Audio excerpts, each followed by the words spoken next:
İdi Üstad Emed Beyce israf hırsı intaj eder. Dib insanı bu israf bike çavi têr nabe. Hêrsa wî zêde dibe, pir dibe, hêjî dixwaze. û dibêje hırs üç netîceyî verir. İnsanê ku hêrsa wî zêde bibe, di dawiyê de sê encamê wê çêdibin ê hêrsa insana. Ya yekemîn qenaatsizlik. Qenaata insana namîne. Malûm e insanê ku qenaatsizî dibe, bêqenaat dibe, ew insan hêbêtir di şuxule. Ya jî em bêjin şuxla wî namîne ku mesela em bêjin yani eşqa wî ji şuxul re kar re namîne. Şükür yerine şekva ettirir. û ev insanê hanekê dema ku qenaatkarî pê re çê nebe, di bedêla ku şikir bike daîma şikayet dike, gazna dike. Wînekê dike keslan û tembel. Ve meşru helal az malı terk edip gayrimeşru külfetsiz bir malı arar. Malum insanê ku ne qenaatkar be, ew malê ku em bêjin heye têra wî nake.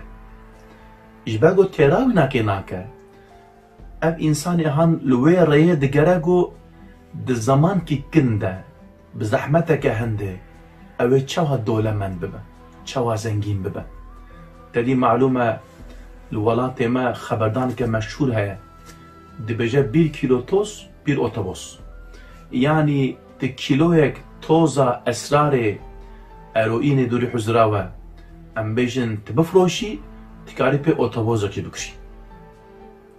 İdî ev insanê han dema ku qenaata wî tune be, dirabe ji bo xatirê ku ew em bêjin têra wî bike, ev malê helal têra wî nake, çav dibarde malê heram ji bo xatirê ku xwe tatmîn bike.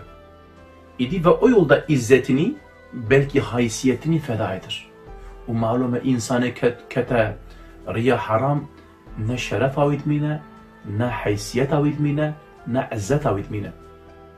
Durî huzura we bêedebî tê, evan insanê ku em bêjine qewwat, evan insanê ku pîreka difroşin. Ev insanê han bu wê rê pera kar dikin. Bêjin lêbelê pera kar dikin, bi zehmeteke hindik, zamankî hindik, perene zehf kar dikin. Lêbelê izzeta xwe, şerefa xwe, namusa xwe winda dikin. Tedî pêk em bêjin ez xeber jî didim, ez felî dikim ji we re bêjin sohbeta xwe de. Ez naxwazim navê wan bînme ziman. Dîgelo ev insanê han ew ê çawa nava xelqê ew ê bigerin. Gelî temaşevan hêja gotar nazîz.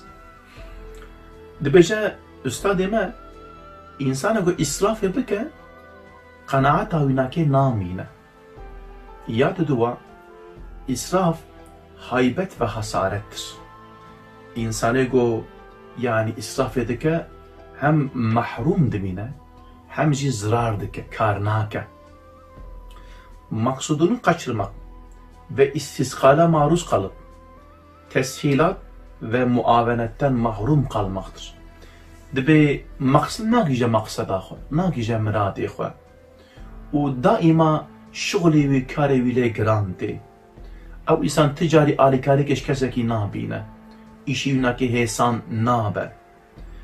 İdî her wekî ku em bêjin hatiye rîwayet kirin û gotine el harîsu xaîbun xasîrun.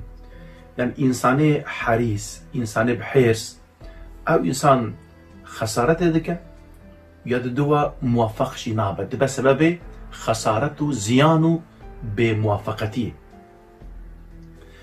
Hırs ve kanaatin tesiratı zihayat aleminde gayet geniş bir düstur ile cereyan ediyor. Dibe dema amel kainat meyzen üstadime serzemina ardı meyzenin avan mahlukat go Rabbi aleme çekiri amel wan meyzenin en meyzenin go insan go kanaatkar be jivanji ders ibret bistine گو چوا قناعت انسانا ام بیجن دل انسانا دولمند دکه زنگین دکه و انسان گو ام بیجن حریص به اشتر بیجم انسان گو ام بیجن اوک به چقاس پیکیم دبه جویجی انسان فهم دکه چوا دبیجه فرس کم دبی دار که فیکی معلومه دار ده عدد چکیه اوان فیکی گو بخوا بکره فیکی پی بله معلومه وکا رزقی و ناکی بن ام بیجن و اشتر بیجم طیر و طیور تینه سره ددینن او جه استفاده دکن حشراج تینه سره استفاده دکن لبله او دار جیه خو نالاقه ناچه چیکی يجبرقو قناعتي دكا بحرسة رب العالمين رزقي ويجارد شينا